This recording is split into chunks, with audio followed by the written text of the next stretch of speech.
All right, so today on Spearfactor we have Nick Watkins from the Spearchannel. You guys have seen him in his, I guess your job that you're doing there with your Instagram page and putting media out to the community. So, do you mind, like, first, if people that haven't seen it, which there's probably not that many people that haven't seen your Instagram page, but do you mind kind of telling me like the whole like the mindset behind it and the whole plan behind the Spear Channel? Yeah, so I started Spearchannel when I was in college, like my senior year at UCF, University of Central Florida. And from, pretty much out of nothing, I'd worked a little bit doing like social media marketing type stuff with a buddy of mine, creating like an audience and, figuring out how to build and grow stuff. So I wanted to do something that was more like up my alley that had to do with my interests. And I grew up in South Florida, fishing and surfing and spearfishing. So I like looked into like what was already existing and what was out there, and I was like, I saw kind of like a gap for like a spearfishing thing that was like fun, but like put together a little bit more professionally, executed with a little bit of strategy. So I was in the library with my buddy Derek, and together him and I came up with a logo, like a couple minutes, and tossed it up and just started going at it. And then everything kind of just like took off from there. Like it was so encouraging seeing like new followers roll in or people commenting or tagging their friends and stuff.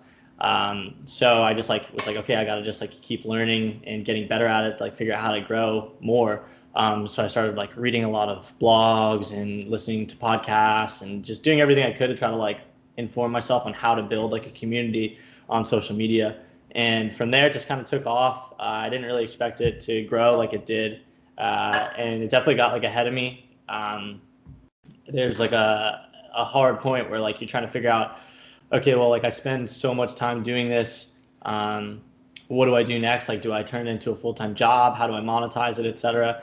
So a lot of challenges that come along the way, but been rolling with the punches, changing ideas, always trying to come up with, better ideas or better ways to, build value for like everyone involved.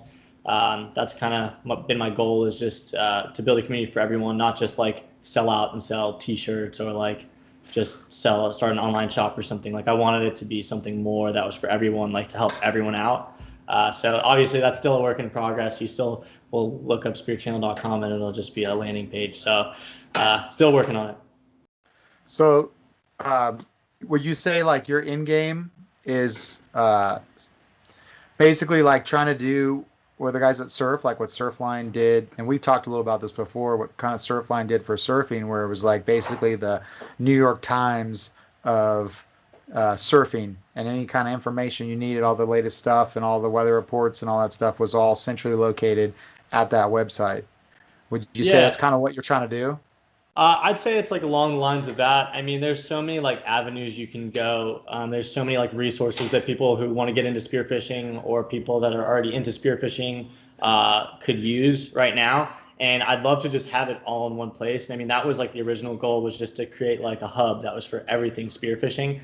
And that it turns out it's a lot harder to create than you would think. As far as like building out a custom site to do all the things that like I always dreamt of Spearchannel being able to do. But yeah, I just wanted to be a place where anyone could find anything that they needed and just be a one-stop shop for like any information. Everything's free. Like you can go there and you can get whatever information. You can read articles, you can be inspired, you can learn how to do new things, etc. And it's not like anything that would step on other people's toes. Like Spearchannel wouldn't exist for people without like people that create content and do all this cool stuff, and I can't do it all myself. I'm definitely not qualified to do it all myself.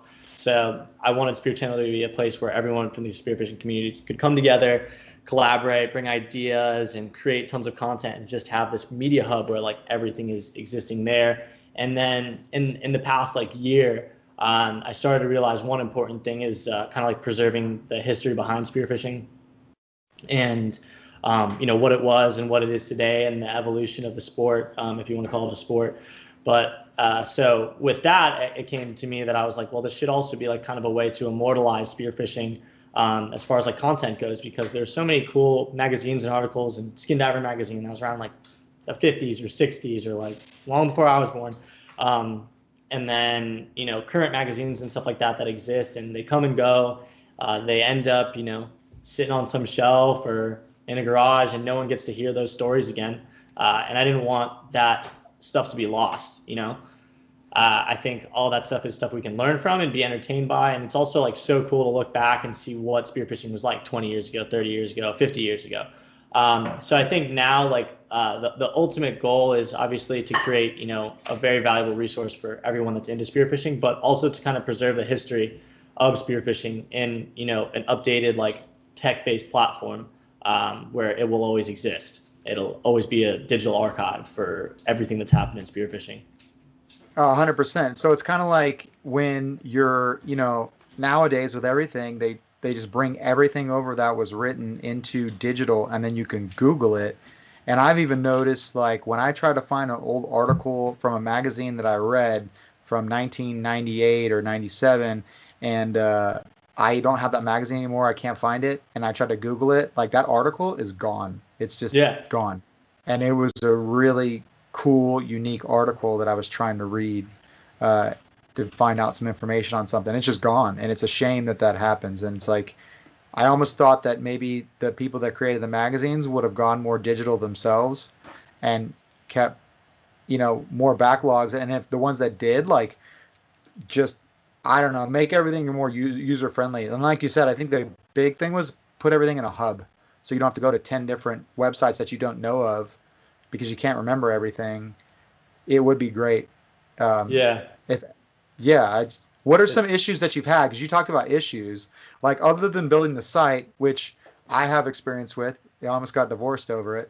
Trying to build a website, just being pissed off all the time, trying to figure it out. But so what were some issues that you had with your idea and trying to execute it?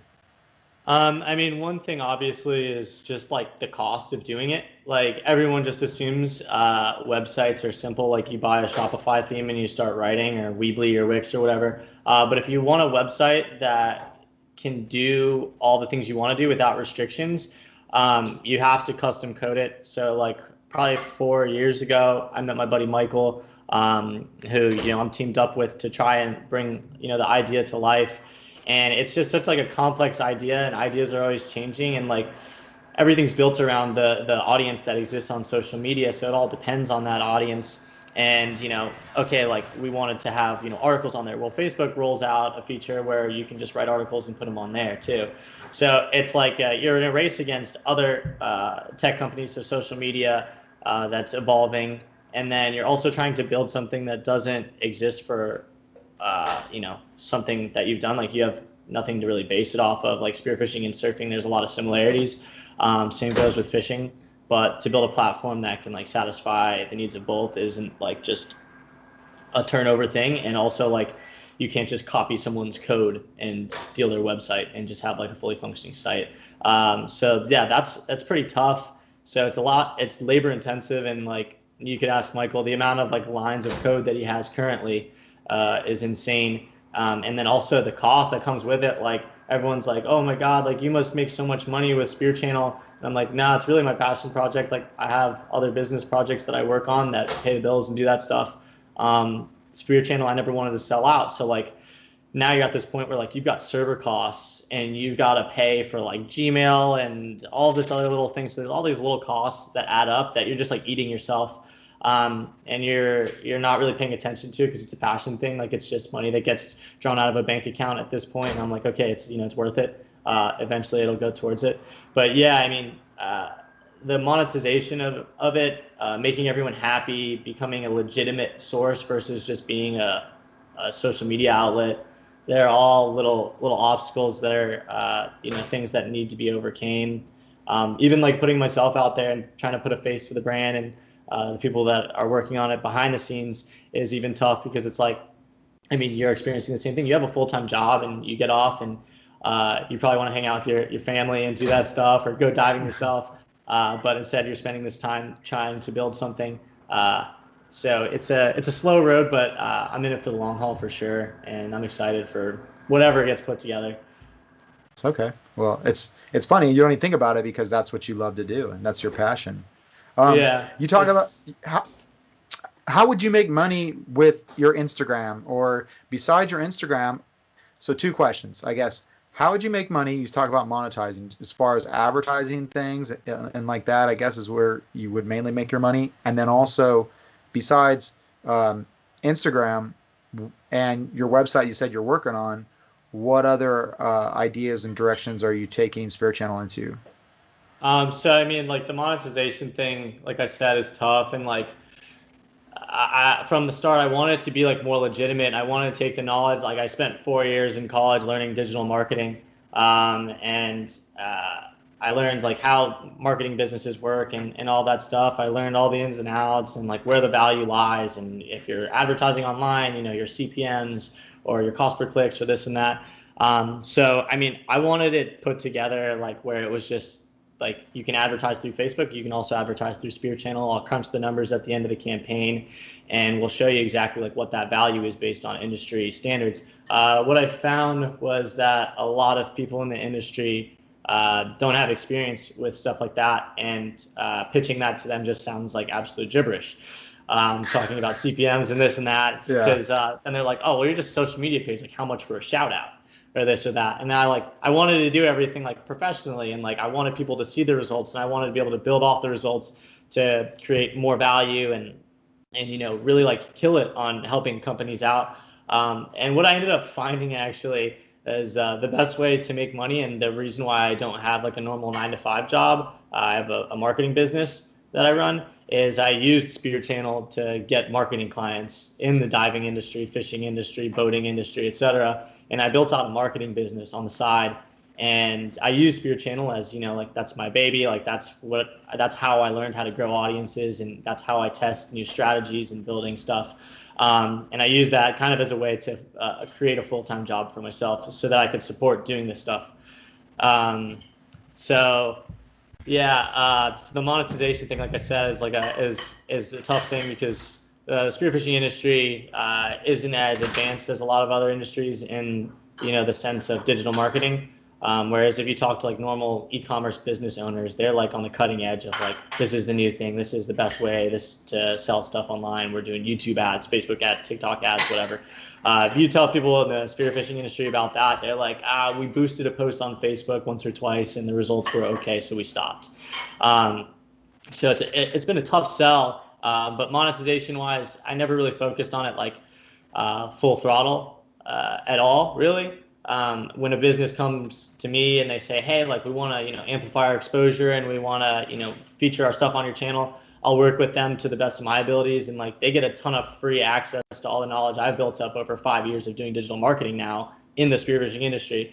And I help them out doing that stuff. But I mean, moving forward, like I said, I'd like to create a kind of a 365 degree or 360 degree value for everyone, where businesses can come to us and they want access to customers in the spearfishing industry, and they want to do it at an affordable cost with someone who has a lot of experience doing it. Customers are there for the entertainment value, and the creators are there creating that entertainment. And I want to create something, you know, ultimate goal is to be able to fund people to continue to create content and do cool stuff. Advertise good quality products to those audiences and give honest feedback on them and help the businesses and brands, and everyone kind of keeps each other in business and happy. And it's all online, and it also funds that main goal, which is the passion, I think, of Spearchannel as a whole, is kind of immortalizing what spearfishing is. Immortalizing it so it's always able to look up this article from that year or find this information or look up how to hunt this species in that area. I mean, ultimately, I'd like to be able to create a business that creates enough money to support that and to support a full team that creates awesome content, that supports the creators, that advertises quality product, that helps out the businesses and does it at a reasonable cost where everyone wins. But doing that is a lot easier said than done. And I've definitely learned that over the past 4-5 years of doing it. Yeah, it definitely seems like you brought up a couple of good points. Number one, you said you're in it for the long haul, and you know, Rome wasn't built in a day. I mean, I really feel like the spearfishing industry is we're so we're kind of our own worst enemy in the sense that we're so blue collar and so like we are, and I throw myself in there 100%, but like what you're talking about, modern day marketing, we are not businessmen. We're inventors. We are simpletons. Some of the guys are businessmen, and they tend to do fairly well because they enter a pool full of people that are pretty simple, and we just want to live simple. We just want to hunt fish and shoot fish and have a good time. Most of the people have real jobs, but then you insert a couple of as the like I guess it's just a product of the generation. You insert a bunch of young guys that love spearfishing, but they're armed with this already knowledge. And it's like they come out guns blazing. And it's going to be really exciting to see how this whole industry itself develops in the next 20 years. Because it's, with the history of spearfishing, like it was really popular in the 60s, 50s, and 60s. And there was, like you said, there was Skin Diver magazine. And then all of a sudden it just kind of went away. It was weird. And it went underground, and the guys were still like Terry Moss were still doing their thing. And then all of a sudden, this explosion that happened, probably due to social media. I mean, mostly, and the tuna here in California, it started like a gold rush. Everybody wanted to get, a giant bluefin, and it was like in our backyard. Everybody started spearfishing, and everything started growing, and it was like, wow, wouldn't it be cool to get on this, at least like the second floor, maybe not the first floor? And share with everybody. And it seems like that's what you're trying to do, and it's exciting. And it's like there's enough of this pie for everybody. Like I have encountered other people where they're like, you can tell they're kind of like they're more like, I don't know, sharky kind of. They don't want, and then on the flip side, like for example, the Noob Spiro guys, they're like, there's enough for this for everybody. It's and they've helped me a lot, and my friend John from Cast and Spear, like we're all trying to blow this whole thing up together. What's his face? Ali from or who is it? From BloodyDecks.com. That's kind of what he's done, and I'd love to see something like that for spearfishing. And a win-win for everybody, like you're talking about. Win-win for the products, win-win for the manufacturers, win-win for the people to get that data and the information, and a community where we can just like kind of BS back and forth and learn stuff. So what do you think your next step is in all of this? It's definitely finishing the website. I mean, it's like, it's so hard. I'm not a website guy. Like I'm on the side of digital marketing, like the creative side, more of. So I don't really know exactly what goes into coding and building out a website. And I trust that Michael does know exactly what he's doing. He's built some crazy, incredible things in the past, and I know once he's done, it's gonna be fucking cool. And I mean, so that is the next thing. And then the thing that goes along with that is obviously like creating both a team and creating a strategy to do what I said, like to create value for everyone, but also to be able to provide revenue for a business like Spearchannel to survive, because it simply can't survive. Like I don't want to put my hand out for money and say, hey, like, everyone donate 50 cents a month to keep me doing what I do, because I don't need that. I think that contribution from the community is in the content and in the engagement and doing all of that stuff in general. Like the Spearchannel wouldn't exist without the community. But there is a point where I think, it is happening slowly but surely, but once a lot of these businesses start to understand, and they have started to realize, because if you look 5-6 years ago, who had social media pages and who has social media pages now and who's active on them and taking advantage of it, it's a massive difference. So I think people are starting to catch on to the value of social media, digital media, websites, etc. And I think if the brands and the consumers and media outlets like Spearchannel can all get along and can all come to an awesome kind of like crux, I guess would be the word, where everyone's happy, everyone's getting some value out of it. I think that's like where the magic is going to happen, and I can't wait for that point to happen. I want to build like a team out. If anyone out there is like an awesome sales guy or has like some cool value, to build into what Spearchannel is. Like, I would love to put together a team. Like, one of the biggest, most difficult things of Spearchannel has just been like doing it on my own for the most part. Lacking someone to kind of light a fire under your ass and kick stuff into gear or hold you accountable for things. So yeah, I think the next step is probably building a team to get the dreams built. You know, like I feel like I've got execute. yeah, I've got the engine built out, and you know, we've got 2 people. But I think at this point, what we need is, you know, like some fuel to toss in that engine and to really scale it up. And like, there's so many awesome creators and people with great ideas out there. I think it just needs a little bit of shaping up and a little bit of organization. Maybe someone with more experience than me. Like, I'm a 26-year-old guy that's never had a legitimate full-time job. I've always like had my own businesses or created my own little gigs. So there's so much that I still have to learn about, like running an organization or doing anything like that. So I mean, I think a key piece to anything moving forward would be having like a great team built around Spearchannel. Yeah, well, you're a lucky guy. Yeah, just hold on.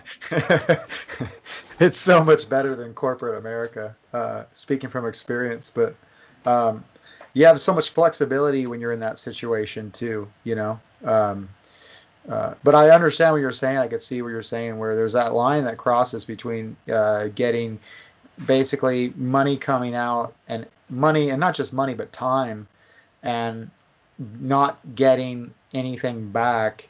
I've just always been like a firm believer in like working hard, not like having your hand out. Like, everyone has the capability to make money. Like, literally anyone can be a doctor or a lawyer, like, with enough hard work or effort. So I hate the idea of like ever asking like companies for money or like overvaluing what I do. So like, my motto in like Spearchannel and like my marketing business has always been like kind of like undersell and over provide. Basically, like, hey, this is what I'm gonna do. I know I'm gonna absolutely exceed that, but like, that's what I want to do. Like, I want people to work with Spearchannel or work with my marketing business and come out of that being like, holy shit, like, that was an amazing experience, and create like a lifelong mutually beneficial relationship. Versus like, I mean, I've been on both sides of the spectrum. Like, I work with brands, you know, managing the influencer marketing stuff, and where we've paid people and we get a post and we don't sell anything or we don't get any benefit out of it. And then they just drop off and we never talk to them again. They just ran off with $100, $500, whatever it might be. And we're just like, damn, that kind of sucked. And I never wanted to be like on the flip side of that with Spearchannel. Like, I never want to take money from a company and not provide the results. And like, I've literally ran like ad campaigns with companies where if I wasn't pleased with the results, I'd say like, don't pay me. I don't want your money, because I know we can do better and I can do better. So it's one of those things. Like, I never want to have my hand out. I know that the value is there. It just takes time to prove that. Oh, that's awesome. You have a good value system, at least, and that should serve you well. I feel like, like, with sales, I have a little bit of sales too. And it's like, if you believe in the product, you don't have to ask, like you're saying, you don't have to, the product will sell itself if you truly think it's good. Mm-hmm. But the only thing you have to do is share it with people and tell them that it's, and so once they see it and they get exposed to it, it will sell itself. They'll get it. You got to be a little stubborn, I guess, in this game too, just believe in yourself 100%. Yeah, I think in just today's day and age in general, you just got to keep plugging away. Like, I know a lot of people that have tried to get in on like the YouTube craze and create a channel. And I've seen like 95% of those people flop. They're like, oh, I'm not getting the subscribers I want, or I'm not building the audience, or no one's watching my videos. They just quit. And it's like a lot of these things, like, it comes with time. You just gotta stick it out. You gotta be resilient, and be happy about the people that are watching the videos or listening to the podcast or engaging with the stuff. Don't worry about the people that are looking at your competitors or that aren't listening. Like, just keep working and keep your head down, and people are going to take notice. And I mean, like, Ryan Myers, like one of the most badass dudes in the world. He's been plugging away at YouTube for like the last year and a half or something like that. And now it's catching over the last few months, and he's crushing it. And he's like so excited about it. And it's all it was just persistence. It was just like keeping at it. And a lot of businesses, a lot of ideas, a lot of whatever you want to call it, influencers or this or that, they don't survive just because they gave up. And I'm not going to give up on doing the Spearchannel stuff, that's for sure. It's like what Gary Vee says, just put content out and it'll get better. And yeah, you mentioned Ryan Myers. Like, it seems like every other day he's putting a new video out, and all of them are great. And you can see his genuine stoke for spearfishing, and he comes across like a very genuine person. I've never met him, but you can see that he just loves what he does, and it comes across, and then so you want to check it out. It's the same thing with Daniel Mann. Yeah. Like, just putting stuff out, and you're like, man, I am really enjoying watching this, and you root for him, because you know the effort and the time it takes to go into it. But those guys are just going for it. Yeah, I Daniel, love that shit. Daniel's Over been doing it for 100,000. longer than most people in the spearfishing stuff, and he just hit like 100K subscribers on YouTube and stuff like that. And every single video, if you watch, is like, I've been watching his stuff since probably I don't even know. But I watch it every week still. Like, while I'm doing my work, I just put his episodes on when he drops a new episode. And like, I mean, that dude's been plugging away with it. Every episode is better. Like the quality of like the footage and like his editing skills and all of that. He just keeps getting better and better and better and better. And I mean, that's what it takes to grow something crazy cool like that. Like Ryan, great example of someone that's just started to like come up with the YouTube stuff. Daniel has been plugging away at it for so long, and now it's all paying off. And it's so cool to see, because those guys 100% deserve it. I mean, they're amazing at creating content. They spend so much time doing it. They absolutely deserve anything great that comes their way. Yeah, I had a great chat with Daniel when he was on the podcast too. And again, it was like 100% genuine, good dude, 100%. Like, and so it's great to see him just keep putting out content and keep succeeding. It's awesome. We talked about Spearchannel, but I mean, you're a diver. Yeah. How did you get into that? So I grew up in South Florida, like Hollywood, which is between Fort Lauderdale and Miami, but I just tell everyone I'm from Fort Lauderdale because it's easier that way. But I grew up fishing. My dad is like a second generation fisherman. He always would take me fishing. We lived on the water, etc. And I was always hooking line stuff, offshore, mahi, etc. Inshore snook and tarpon and whatnot, down in the canals and in the inlets and whatnot.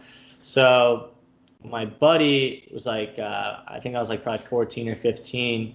It was like, I met these kids, they go spearfishing. I was like, holy, that's sick. Like, they go do that stuff. So my buddy gets a yellow pole spear. I didn't have anything. We went out to this spot off the beach. Didn't shoot anything, but it was the coolest thing ever. Like, go to some marine flea market with my dad like a few weeks later and convince him to buy me a spear gun. My mom's all mad at him, like, why would you buy him a gun? I was like, it's a spear gun. And from that point on, just started diving off the beach. Would get out and make my dad drop us in the water whenever we got the chance. And just started to get, just get in the water and experience it all. And like, YouTube was like in its infancy then. I remember watching like Google videos or whatever before Google even bought YouTube, and whatever videos existed on YouTube, and trying to like learn what these guys were doing or where they were going, or like find the spots or the depths or just how they were shooting fish, and learning from that stuff. And that's how I really got started into spearfishing, right here in South Florida, where I'm still at now. So what's your favorite type of hunting that you guys do out there? I mean, you run offshore, I'm assuming, right? Like pretty far to dive. We'll go out and like look for mahi and stuff. Depending on the time of year, go look for wahoo. I don't even want to talk about wahoo because I just got the worst luck with it. I'm sure that'll come in sometime in the podcast where I'll tell you how horrible I am. But yeah, my favorite type is probably hunting the wrecks here. Florida, all the way up the coast, but especially South Florida has like an insane amount of wrecks. Super popular for ecotourism and whatnot, but they're also amazing to hunt on. And these wrecks just hold so much life. Like there's grouper on the bottom, Goliaths, blacks. You've got sharks circling. You've got schools of African pompano, permit, the occasional wahoo that'll swim through. You've got kingfish. Like, it's just this amazing culmination of sea life in one spot. And I mean, you can hunt wrecks as shallow as 40 feet out to there's wrecks in 200, 300 feet. And that's definitely my favorite type of hunting. But I don't think I'll ever get tired. I mean, literally go out and do it whenever I have the chance of just diving 15 to 30 feet, going looking for lobster, hogfish, grouper, muttons, etc. Just in the shallow stuff, and it's a blast. Like that's still probably one of my favorite things. But I'll say for South Florida, it's definitely hunting the wrecks. What's the water temp like down in South Florida? Does it stay consistent throughout the year? You're gonna hate me because you're in California, but it's hot, dude. Like it's in the mid to upper 80s during the summer. Lowest it'll get maybe 70s, depending on where you're at. Ocean conditions, like you'll have a thermocline where it does get cold sometimes, but like 95% of the time I'm diving in a 1.5 millimeter wetsuit. Oh, nice, So, nice. if that gives you an idea. Fish? Yeah, no, it does. I just got done going to Baja, and it was about 80 in the lower 80s, and it was just so nice to dive. Yeah. You know. So with the water changing like that, what are the different species that you see like certain times? I mean, year round, you can find most of the species I mentioned. Winter, obviously, like late winter, you're going to see like wahoo and stuff like that.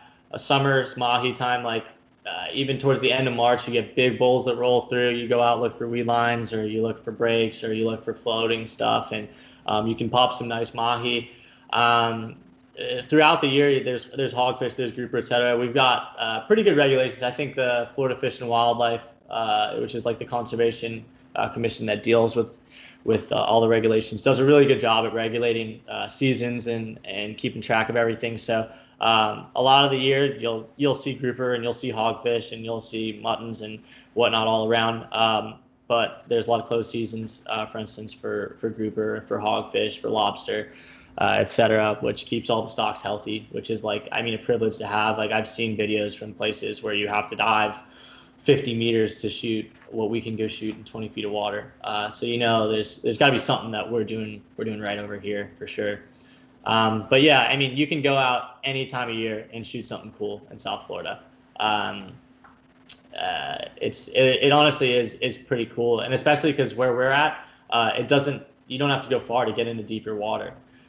So it's not like you're in the Gulf. Even on the Gulf Coast of Florida, you got to run out far to get to deep water. Even once you get up towards central and northern Florida, you got to run far. For us, like I said, we can dive off the beach and go shoot muttons and grouper and hogs and catch lobster and come in. Like that's what I grew up doing when I was in high school and when I first started spearfishing. Yeah, I love it. That's awesome. Yeah, I spent a little time on the Gulf side. We had to run out about 50 miles to get into deeper water for work. But I mean, that was a trip. With you, what I've also noticed about down there, I've seen pictures of some monster wahoo, and like you guys seem like you have a pretty special fishery where you're getting a lot of these pelagic that roll through, and there are some monsters. And I've heard about bluefin too rolling through down there. Yeah, we have the Gulf Stream, which brings like just nutrient-rich, amazing water. And especially when you get around like Jupiter, basically like where the state of Florida like comes out, the Gulf Stream is actually in like decently shallow water, and that just makes for an incredible fishery, like you said. The wahoo don't get as big over here. They get monster ones in the Gulf around the rigs and stuff, and they get monster wahoo around the islands in the Bahamas and whatnot. I mean, people will catch the odd big wahoo around here. But you go down to like Sal in the Bahamas, and there's 100 plus pound wahoo down there that guys usually catch fishing. If you're in the Bahamas, you got to be on full spears or slings. So if you know who like Luke Mealis is and Brad from Headhunter and all them, those are the guys that have actually taken shots at wahoo and stuff like that on pole spears, like primitive gear. It's just the ultimate like badass stuff. It's literally like shooting fish with toothpicks. But yeah, you can't shoot bluefin. I don't even know how you would target bluefin, but guys will catch them accidentally, like sword fishing and stuff, deep dropping. Right. Yeah, we really do have such a cool fishery here, and we're definitely lucky. I mean, I've been out to California. I like everything that's there, but you guys are very seasonal. Whereas, like I said, we can go year round, and there's going to be something you can bring home to eat, which is pretty cool. Yeah, we have our moments too. I mean, we have like 3 months there where everything kind of shuts down. 3 or 4 months, you might have to head to Baja or just start diving for a reef fish, just to keep your lungs stretched out. But like the difference, I guess, with California versus Florida, for the most part, is like we don't really have to dive too deep, like that deep. Yeah, I mean, I know some guys that are badass, pretty deep divers, and they prefer hunting that deep stuff. And I mean, Ryan grew up in Florida. Ryan hunts crazy deep stuff. I personally like tell me where a good fish is shallow, and like that's where I want to go. Like, I like free diving, but I like spearfishing more. I mean, I'm the most comfortable 60, 80. That's cool, but like I don't want to be at 90, 120 feet laying down there, a speedo crawling to go shoot a grouper. If I can do that in shallow, for me, it's just as rewarding. I think, especially just not stressing your body to that limit. Like I'm not a crazy great deep diver. Like so, just wherever you can hunt, regardless of who you are, like go do it and have fun doing it. And it doesn't really matter what you shoot at the end of the day as long as you're having fun. Yeah, that's what it's all about. I mean, yeah. I've always wanted to try to go after a dog tooth with a pole spear and see how that worked out. Like rig it up. That's what people in the Maldives do, right? They're doing it. Yeah, it's impressive. Pole spear is a whole nother thing. I mean, I know the guys here from Gatku were, getting pole spear and doing all the records. It was like a rush to see who can get a world record on the pole spear. But I was always like, I'm still trying to master this whole spear gun thing before I just jump over. So, but yeah. So, what are some of the biggest, like you mentioned sharks, like, and I guess what are some experiences you've had, like some crazy stories down there in Florida or wherever, with some sharks? Because you guys got a lot of them on those wrecks. Yeah, we have big bull sharks they're pretty mean, especially hunting the wrecks in like Miami, and we'll get chased off the wrecks pretty quick. Just the sound of your boat, you hop in the water and they're there. And like to me, it's not worth even trying to shoot something when you're around them because they're gonna get the fish. Like unless you're so unbelievably confident that you're gonna get a stone shot on every fish that you shoot, like it's just not worth it. Because I would rather, one, like let the fish keep swimming, wait another day till that shark's gone. Two, not bend a shaft, lose a slip tip, wreck a gun, and get hurt myself, etc. So hunting on the wrecks, Miami, there's a lot of big bull sharks. I honestly haven't even done the crazy cobia bull shark rodeo up north. There's a lot of guys that do it. I think I'm gonna try it this year. There's a kid named Sebastian that's badass diver that's been doing it for a while. I think I'm going to try and get out with him and give it a spin because he knows what he's doing. But I would say most of the shark experiences, probably most interesting ones are in the Bahamas. They're just a lot feistier over there, and there's just a lot more of them. So this is maybe 3 or so years ago, we went to Tiger Beach. So like if you watched Shark Week last week, that's where like half the shows are filmed, right? Monster tiger sharks, and you see everyone taking the shots, like fin riding them and doing all this ridiculous stuff that no one should do with sharks. So like we go there, we've never been there before, and we're like, all right, like let's hang out with some tiger sharks, get some cool pictures and videos. So there's tiger sharks, bull sharks, lemon sharks. There's whatever you want. There's reef sharks. So we're going around and like we're having so much fun with these big old tiger sharks, and like they're there for the food. They know they're about to get fed, and that's why they're chilling there. So we're like feeding these sharks and petting them and all the stuff you should not do, like at all. Like, but that's just like what our opinion. We were like, okay, we see people do this all the time on social media. Like, let's go do it. So I'm getting like way overconfident with these sharks to the point where like I'm trying to like grab onto fins of like these bull sharks that are also cruising through, because I'm like, oh, like they're probably all the same. And like I tried it one time, and my buddy's got sitting there with the camera, and I go up to the surface. I'm like, yo, like trying to talk about what just happened, and they're coming up at my fins and like going at me underwater. My buddy's pushing them away. I look down, he's like, dude, and I'm like, what? Yeah, it's a false sense of confidence that you get from seeing footage at Tiger Beach. They're not like the same as sharks in other places, and the bull sharks that hang out there aren't the same either. So that's definitely an interesting experience. I mean, we've had a lot of close calls just with sharks rushing in at fish when guys have them up in their arms, grabbing them like that, trying to swim them up after they pull them out of a hole.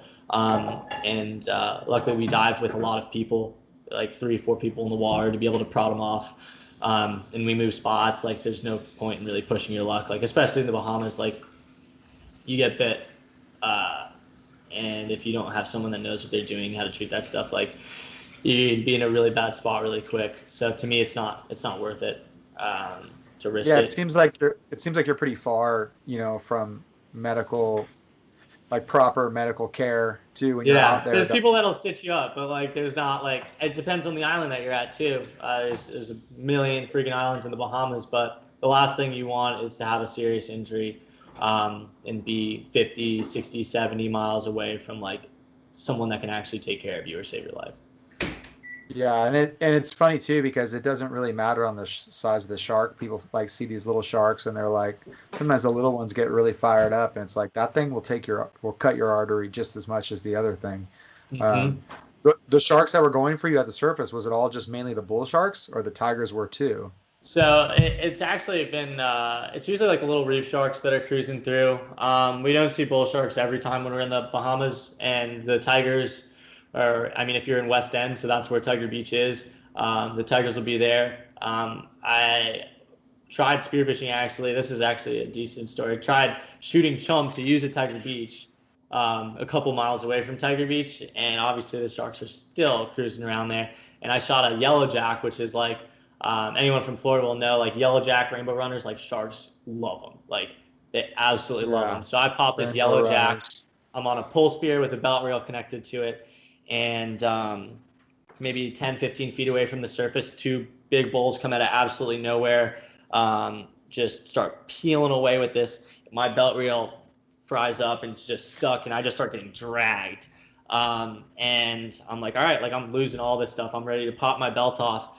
Last second, sharks let go. We're using like cable slip tips, so eventually they'll either pull the fish off or they'll cut your cable slip tip, whatever it might be. I was lucky enough where I got to keep my slip tip. They got the fish off and we were done. But I mean, it really puts things into perspective. Getting thrashed around by a shark like that. Like we're nowhere near the apex predator when we're in the water. Like not even close. So. Got to check yourself. So a lot of people get too confident. So when you're doing that, though, do you have buddies like spotting you, especially within that shark area? And can you talk a little bit about that? How you guys run your little dive station, or? Yeah, we usually got minimum one. Minimum one. We got minimum two people in the boat usually. One person to drive the boat, the other person to keep an eye, help people into the boat, grab gear, etc. And in the water, at least 3 people, 4 people. Someone dives down, they go and they shoot a fish, it's rocked up, you come up to the surface, you've got your belt reel and you're holding it tight so that fish doesn't get any further in there. You can't dive, you're stuck, you're hanging on to that fish. You've got your buddy there that's got to go down and extract that fish, right? And you also need someone to safety that person.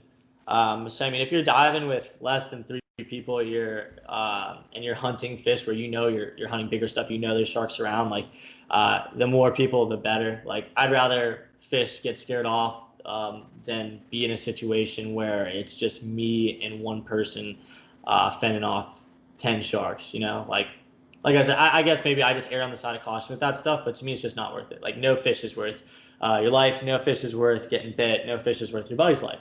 So we try to be as safe as possible doing that stuff, just because you never know when or why something's going to happen. I feel like 3 is the magic number. Like, honestly, because especially for us, if we're doing deeper drops, you got somebody diving,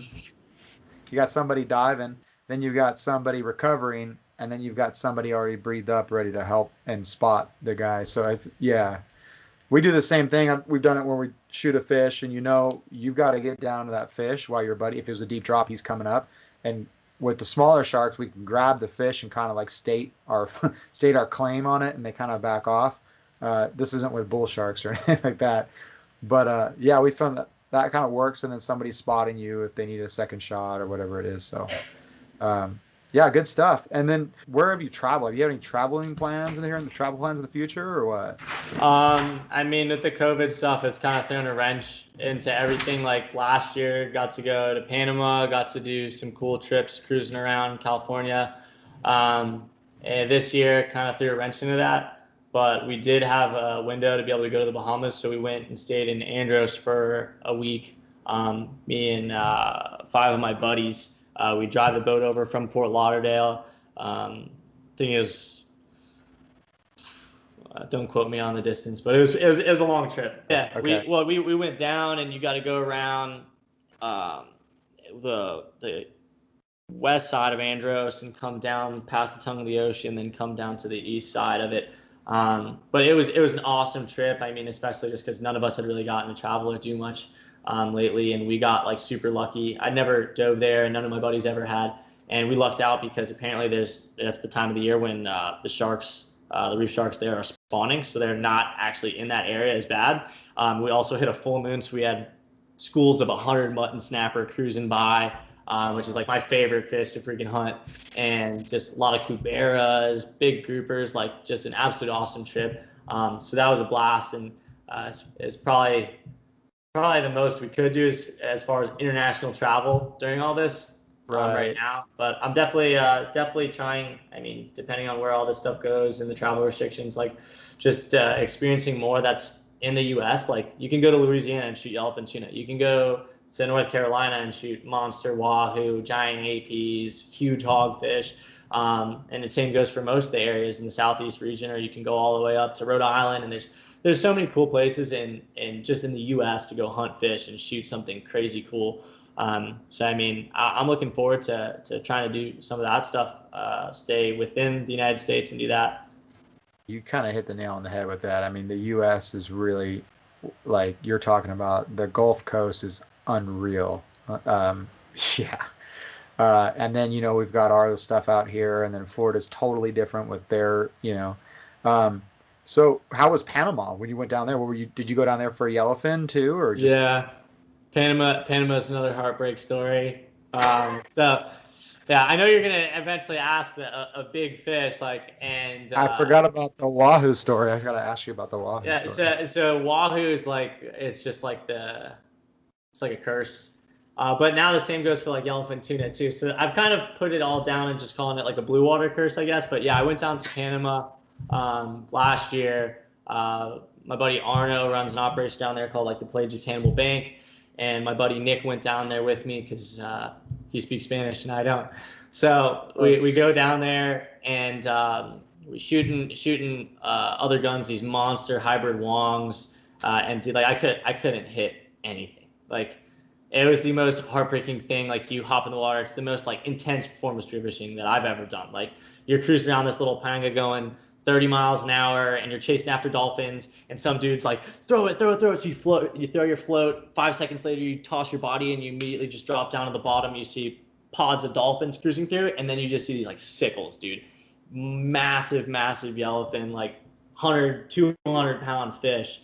And you're trying to shoot at this like target that's moving, and you're so excited. And like, I mean, no lie, I probably shot at and missed like 20, 25 fish. Like, it is the most heartbreaking thing ever. Like I was shooting so I don't even know what to call it, but I was literally shooting and the cable shooting line was running over their backs, and they would turn on their side and shake off the cable over their sickle.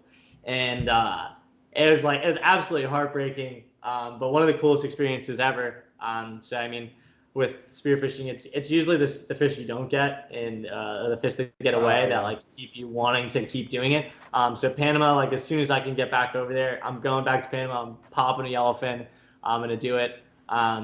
Wahoo, same old story, except almost worse, to the extent where like I've been all up and down the East Coast, from North Carolina all the way down to Puerto Rico, and I've probably seen like 100 wahoo, and probably like 75 of those wahoo probably could have shot, and just missing muzzle wraps, hitting fish and it just not penetrating. Like everything in the book that could possibly happen like has happened with me in wahoo. So it's definitely like my white whale is the wahoo, and it sucks too because like you just see people that are like the first time they go out and they just pop one, they just stone it. And then like I've gone out so many times, hundreds of times, looking for wahoo all over the place, and have gotten the opportunities to just blow it. Like bad shot, wrong gear, wrong gun, miss, whatever it might be, scare the fish off. Like the first half of that is probably just learning like how they behave, I guess, and just scaring them all off. But yeah, the white whale is definitely the wahoo. And now the yellowfin has hopped in there as well. So I'll probably just stick to hunting reefs because I know I can hit those fish. Well, I want to ask you, how do you like to cook your snapper, but I don't want to go past the yellowfin and the wahoo. It's I, probably better if we keep moving on. yeah.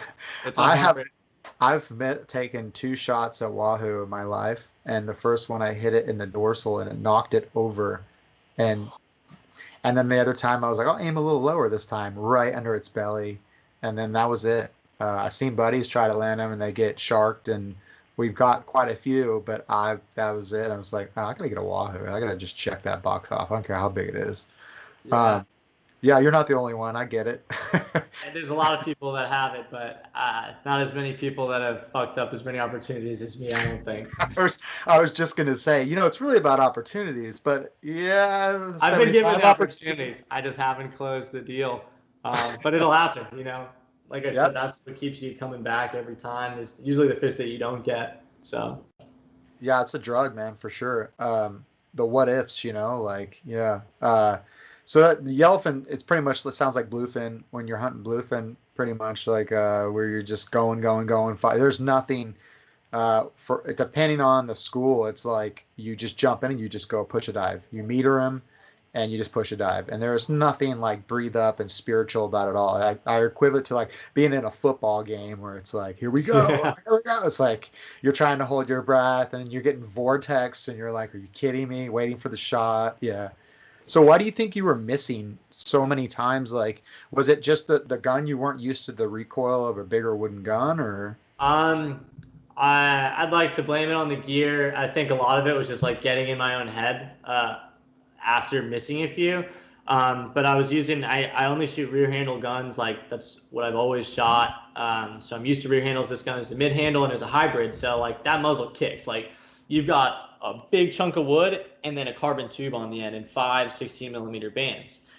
Shooting a 9 millimeter shaft that drops as it goes too. So Arno's like sitting there giving me the debrief, and like this guy shot so many yellowfin tuna, like it's like a walk in the park for him. And he's like, yeah, no, you just lead the fish, they're swimming at this, and like they don't vortex. At least I didn't see them vortex like the bluefin do, where they're like boiling in just one spot. Right. Like, these fish are just going. So it's like if you're looking at a screen, these fish are just flying across, and you just try to line up and lead them and shoot it. So he's like, yeah, you got to lead them, but you also got to remember your 9 mil shaft drops, so you got to aim a little bit higher. So I'm like, okay, I aim a little bit high and I do this and I shoot, and like he's also like, oh yeah, the guy like the week before you snapped his wrist shooting one of these guns. So I'm like fully bracing the gun, trying to aim, trying to lead the fish, trying to shoot slightly above the fish, and like so many things going on in my head, and just whiffing it. And my buddy Nick hops in like first shot that he takes, smokes one like 100-pound fucking yellowfin.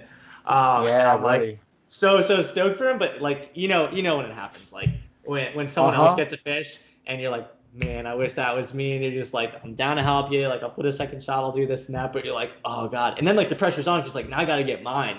So I mean, so much of it I think was like mental, just being in my head. But definitely, needless to say, like next time I go down there, I'm shooting my own guns that I'm comfortable shooting.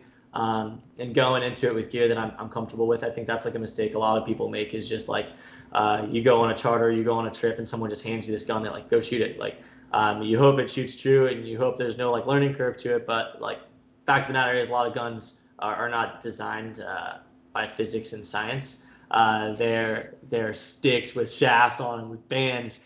And there's the trick to them, like shooting high or shooting in this way or whatever it might be. But yeah, I'd like to make a million excuses for myself, but at the end of the day, like I just missed, man. Yeah, I missed. I got into my head about it, and it psychs you out.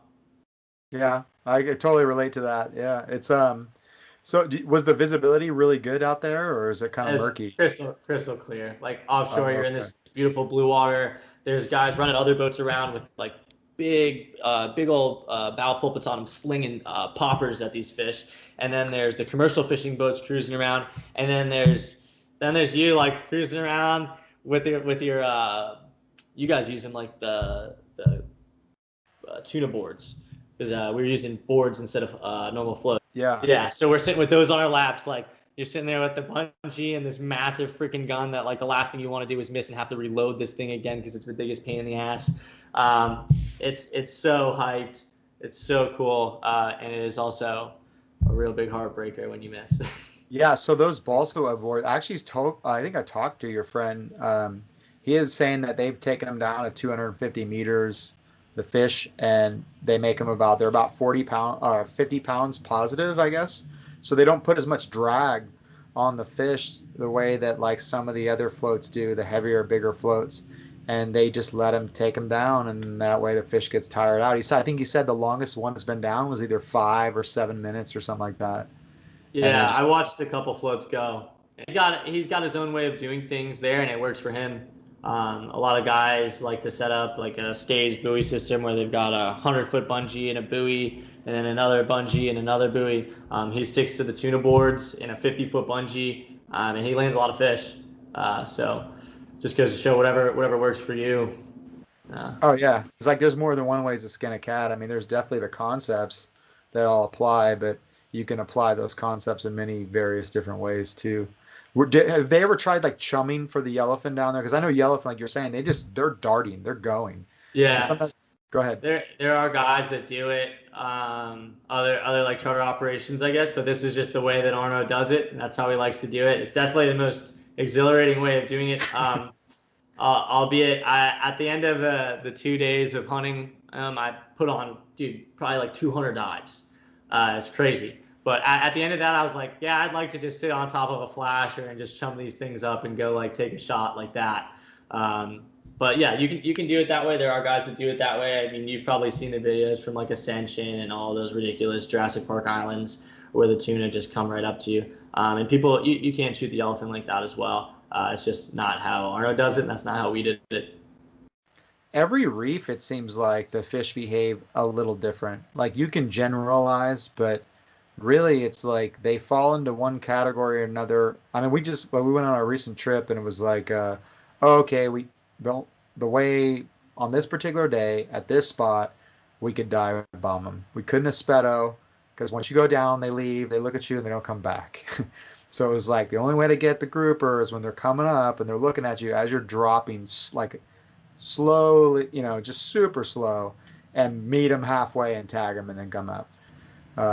Yeah, it's interesting. I think that's the thing that, like you were talking about, though, that keeps you coming back. I mean, 200 dives, 20 missed shots, like now that you're mentally prepared, when you go back with your gear, as long as you can penetrate, like it should be a massacre. Yeah, I'm definitely ready to get my redemption for sure. Attaboy. Yeah.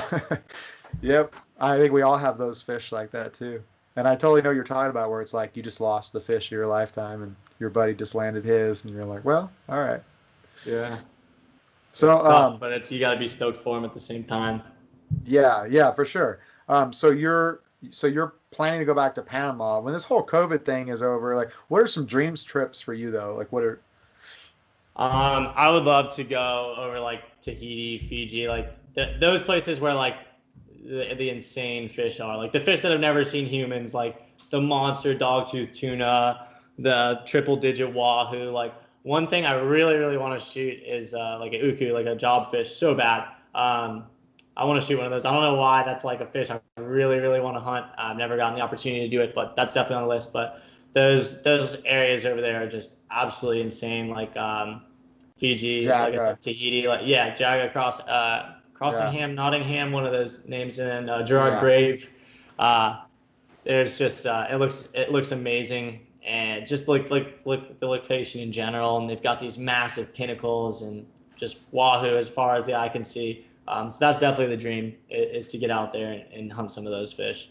Yeah, the world records are just waiting there. Like, what's his face? I forgot. I think it was Josh, the guy from Australia, got 2 world records, wahoo and a dogtooth.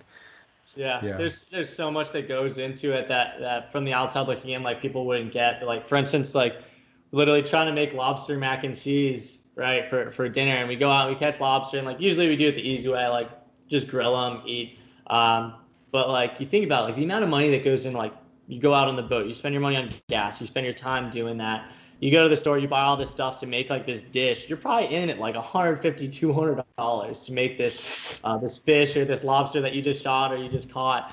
And no one really sees that. They're like, oh, that's so cool. You like catch your food. Like you're like saving so much money. But like we're all in this because we love it, not because it's cheap, not because it's easy. Like none of those. It's the most inefficient way to do, like I joke around about it. It's the most inefficient way to get fish to eat. It's like when you think about it, I could go to the store or I could spend all day hoping to shoot, a fish. Yeah, And you gotta love it. You absolutely have to love it and be passionate about it, because otherwise, like if you calculate the dollars that people spend or that we spend on traveling, on our gear, on the boats and the gas to go in them and all that stuff, like it's insane. Like it's not a cheap hobby. oh yeah, we just did that one trip and it was like, okay, I just bent a shaft. All right, there's $90, and I just broke this knife. Oh, I lost the knife. There's $30, and it just starts adding up, and you're like, oh, I need to get that. I really need to get this shaft done. Uh, what do you think as far as you as a spear fisherman progressing? Your next step is clearly going back to Panama, I'm assuming, and shooting one of those yellowfins. I mean, I honestly, for me, it's like I just like to have fun doing it. Whether it's like I said, doing the stuff that I grew up doing, going diving off the beach or going out locally and shooting hogfish in shallow, or if it is doing like one of those once in a lifetime trips, you go shoot yellowfin or you go all the way to the islands, Pacific Islands, and do that stuff. Um, I think my goals are, they come and go, and like the drive to want to actually go out and shoot fish also comes and goes. Like with life, there's so many other obstacles thrown at your way with business and stuff and family and other priorities that you got to worry about, where sometimes like spearfishing takes a back seat. But I'd say for me, like one of the most fun things I've had is like introducing other people to the sport and like watching other people shoot their first fish, and doing that is an absolute blast. 100%. Yeah, Yeah. I love. My biggest thing is like the best way to like get better at anything is like doing it with people that are, going diving with people that are better than you, going spearfishing with people that are better than you, watching videos, learning from them. So I think as far as like my spearfishing progression, it's just to continuously always dive with people that are way better than me, way more experienced, that have like a lot more to teach me. Because like that's the best way to learn, dude, is to go out with the guy that's been doing this forever, or the girl, or whoever it is. I think growing in spearfishing is about putting in the time, being willing to lose a lot of money on gear and all the other investments that go along with it, and diving with people that are fun and that dive safe and that can teach you stuff. I mean, I think for me, like that's all I want. I just want to dive with people that are better than me and that can. That's a great point. That's a great point. Like number one, safety, right? And then number two, diving with people that are better than you. And then that kind of forces you to be humble. If in order to do that, you got to be humble. Like, so many people in other facets of my life, like I've seen them afraid to swallow their pride, and it's like, look, you can't get better if you just if you, I don't know, just are resistant or stubborn in your own ways. Be flexible like bamboo, like Bruce Lee said. You must take the shape of whatever you're like water. Be like water too. I mean, it's funny, but it's true. It's like, man, that guy was smart.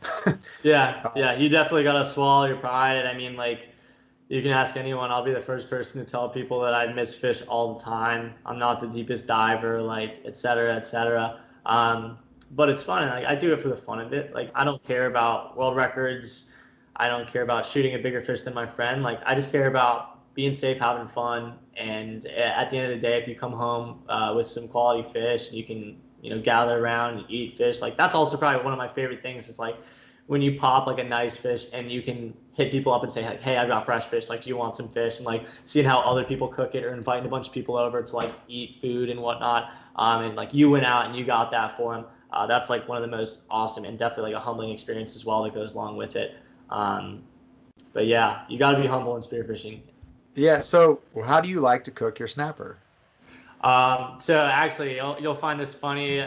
Quite a few people know this about me, but like I grew up like fishing and all that, and like always had fresh fish and whatnot. I didn't like fish though. Like I hated fish. Me growing too. up. Like my parents had to trick me. They called it chicken. They called it whatever. Obviously, like as a kid, like you're like, yo, I went out fishing with dad. We caught dolphin today. Like this is not chicken that we're about to eat. I know for a fact.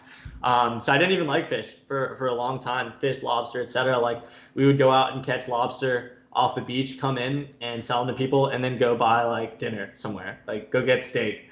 And it took me a little while. It took some like creative cooking and like learning recipes and stuff, and like seasoning fish and like taking proper care of the fish too, like bleeding fish, cleaning them right, putting them on ice and whatever, taking care of your catch basically, to really start respecting and enjoying fish, I think.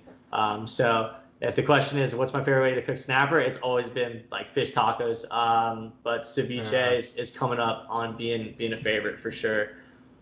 Mutton snapper ceviche, hogfish ceviche. Pretty freaking awesome. Yeah, I feel like same thing where you're growing up and it's like fish, fish, and then you go to a restaurant and you get fish. You're like, how come my fish doesn't taste like that? Like that tastes really good. And I think that was when the light bulb kind of went off to me. Like maybe I'm doing this wrong. And Yeah, that's exactly what it was. Yeah, it was doing it wrong. Yeah, and then it was like, oh, okay, we just went on the trip and we shot some snapper and I came back and we actually had like we're gonna have fish and chips, so I just breaded and fried it, and the kids were like, wow, it's so good, it's so good. And I was like, okay, so the kids will eat it, so that's good. Yeah, it's now, I mean, the last several years, it's finally been able to like, that's how I like to cook that fish, and that's how I like to cook that fish, and it definitely helps. Yeah. I don't. Do you guys have Chick-fil-A's in California? Oh yeah.